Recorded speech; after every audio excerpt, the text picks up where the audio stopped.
Hi guys, I hope you are all well.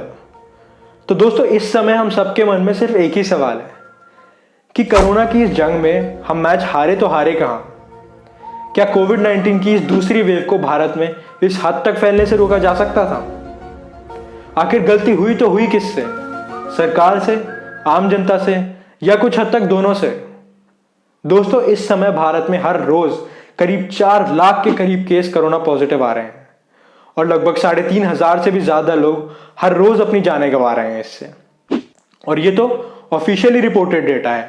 अगर क्रेमेटोरियम्स यानी कि शमशान घाट और बाकी सोर्सेज की बात मानी जाए तो ये काफी अंडर रिपोर्टेड और काफी अंडर काउंटेड डेटा है। यानी कि भारत में जो असल नंबर ऑफ कोविड केसेस है उसका सिर्फ एक हिस्सा ही हमें बताया जा रहा है और एक्चुअल नंबर्स हमसे छुपाए जा रहे हैं। और तो और दोस्तों, ये बात हुई अर्बन एरियाज यानी कि शहरों की। अगर गांव या रूरल एरियाज की बात की जाए तो वहां तो ऑफिशियली भी ढंग से केसेस रिपोर्ट नहीं हो रहे, क्योंकि वहां हाल कुछ ऐसा है कि अगर वहां हॉस्पिटल है तो बेड नहीं, बेड है तो ऑक्सीजन नहीं, ऑक्सीजन है तो डॉक्टर नहीं, और अगर डॉक्टर है तो वो इतना क्वालिफाइड नहीं कि इस चीज को हैंडल कर सके। दोस्तों, इस समय जो चीज हमारे लिए सबसे बड़ी कमजोरी बन सकती है, यानी कि जो हमें सबसे ज्यादा वल्नरेबल बना सकती है, वो है फेक न्यूज और under reporting and under counting of covid deaths and covid daily reported cases. यानी कि कोरोना वायरस के हर रोज जितने केसेस रिपोर्ट हो रहे हैं भारत में और उसकी वजह से जितने लोग अपनी जानें गंवा रहे हैं, उसके सही आंकड़े आम जनता से छुपाने का क्या इम्पैक्ट हो सकता है, आज हम उसके बारे में बात करेंगे। दोस्तों, आजकल हमारे जीवन में डेटा की क्या अहमियत है ये हम सब अच्छी तरीके से जानते हैं। इस कोविड-19 की सिचुएशन में डेटा साइंटिस्ट, एमएल एक्सपर्ट्स और एपिडेमियोलॉजिस्ट जो वो लोग होते हैं जो हमारी मदद करते हैं ये जानने में कि एक जगह पे कोई बीमारी कितनी फैली हुई है और उसे रोकने के लिए क्या किया जा सकता है। ये लोग मिलकर डेटा का इस्तेमाल करके हमें ये जानने में मदद कर सकते हैं कि कोरोना इतना क्यों फैला, इसका क्या कारण हो सकता है और इसे रोकने के लिए क्या किया जा सकता है और आगे आने वाली स्थिति के लिए हम किस तरह तैयार रह सकते हैं। ये सब जानने के बावजूद भी हर रोज देश में ऐसी खबरें आ रही हैं कि स्टेट जैसे गुजरात और मध्य प्रदेश में कहीं ज्यादा अंडर रिपोर्टिंग हो रही है डेटा की।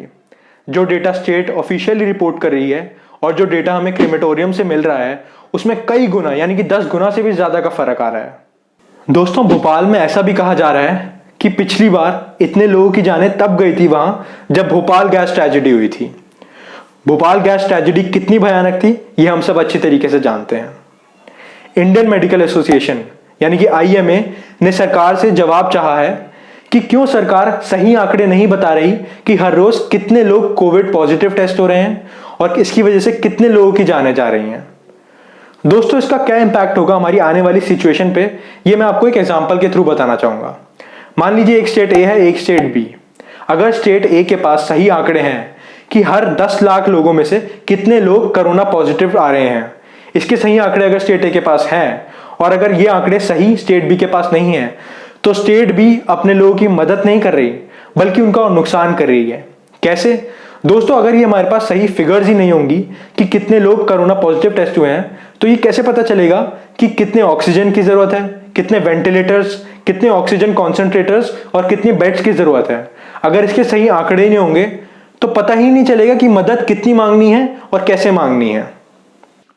दोस्तों, ऐसा भी कहा जा रहा है कि the third wave of covid in India is inevitable, यानी कि दूसरी के बाद अभी तीसरी वेव आने की भी पूरी संभावना है।